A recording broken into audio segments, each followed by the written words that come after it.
Hi, in this video I'm going to cover the document and warrants list. You can access this by going to Modules, Document, Warrants List. When you first open it up, you have a browse with recently added documents. This browse is sortable by clicking on Defendant, for example, or you can click Document Type. You can also see active, not active, or both active and not active by changing the display here. At the bottom, you can do an advanced search and find more specific information by adding parameters. You can add multiple parameters, and then you can complete a search by clicking the Apply button. This portion here gives you a preview of information within the document. These are practice documents, so I don't actually have any information to add here, but we're going to go through and create one, and you will see some information here. So let's begin. We'll start by clicking the plus button here to insert a new record. This opens up the document form. We can pick a document type. Let's say it's a warrant. Then we can select a warrant type and a warrant class. It's up to your agency how you want to do these. You could have a general warrant type, such as misdemeanor, felony, etc., and then a more specific warrant class. Or you could just use a warrant type. In this case, I'm just going to create a bench warrant. And here I have some examples filled out. It wouldn't really be necessary to use bench warrant, but if I had a bunch of subclasses like misdemeanor warrant for warrant type and then misdemeanor reduced, I could use that as my warrant class. That might make more sense. Like I said, that's up to your agency, whether you want to use both of these. Next, we have the document number. This is the warrant number that can be automatically incremented within the system. I'm going to pick one here. Then you have the docket number that's issued by the court. We'll fill that in. Then we have a disposition. This controls what shows up in this list. If it's active, it will continue to show up in the active display. If it's closed or served, it will show up in inactive. And then there's all these other ones in between. That list is, by the way, agency configurable. And so if we were to hit change, just be sure to select a cross-reference so that the system knows what to do with it as far as making it active or not active. And also we'll open up some fields that we'll see are locked down based on what we choose here as well.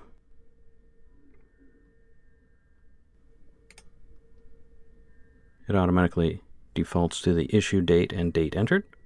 If those are different from when you're entering this, you can change those. You can assign this. The purpose of this assignment button is to allow you to create whatever in this list you want to create. You could assign it to a person, but you could also assign it to a team. And the reason this does not point to the personnel file is so that you could assign it to a team, a district, an area, a zone, or whatever you want to assign it to. Once again, this is completely made up by your agency, and that just lets you sort things out a little easier. Here's the person we're issuing the warrant for. Let's go here and add an address for Lurch.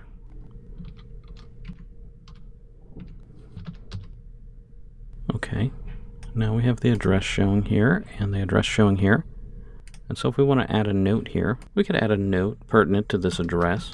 For example, Lurch moved or could not be located at this address. As we have that address highlighted, it shows here in the preview. If we had additional addresses, as we click on them, you would see the notes from there.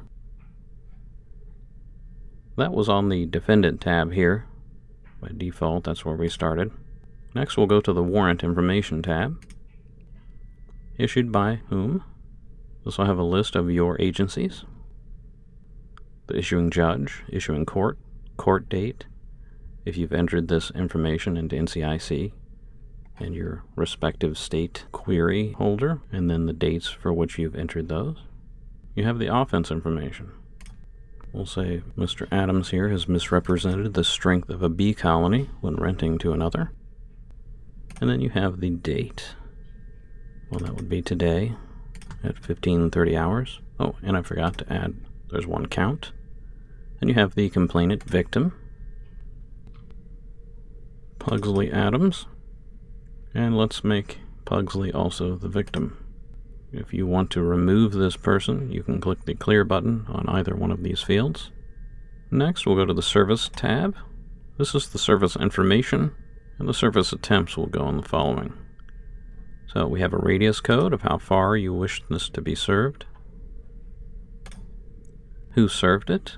This isn't unlocked unless the disposition is served or something with a served cross-reference. You have the filing officer that's filing this warrant. You have the arresting agency. After this has been served, which agency made the arrest? Which agency affirmed the warrant? What was the served date, the arrest date? If this was deleted, when was it deleted and by whom? And whoever changed this disposition the last time that this was saved would be filled out here. You have options over here to indicate whether this was a failure to appear, release on recognizance, extradition, night service, or the affiant should be notified. And you have the ability to print a return letter. We go to the Service Attempts tab. You can insert a new attempt. The date it was served, the time, this defaults to the present date and time, who served it, that's who I'm logged in as. The disposition, this matches the other disposition list. So if this was served, or let's say it was attempted, no longer a good address because that matches the description I added. My mileage, and any notes.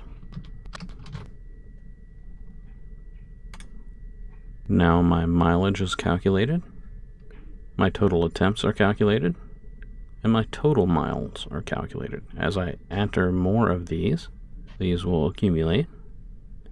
As I have this highlighted, my notes are previewable right here. Next, we go to Payments Fees.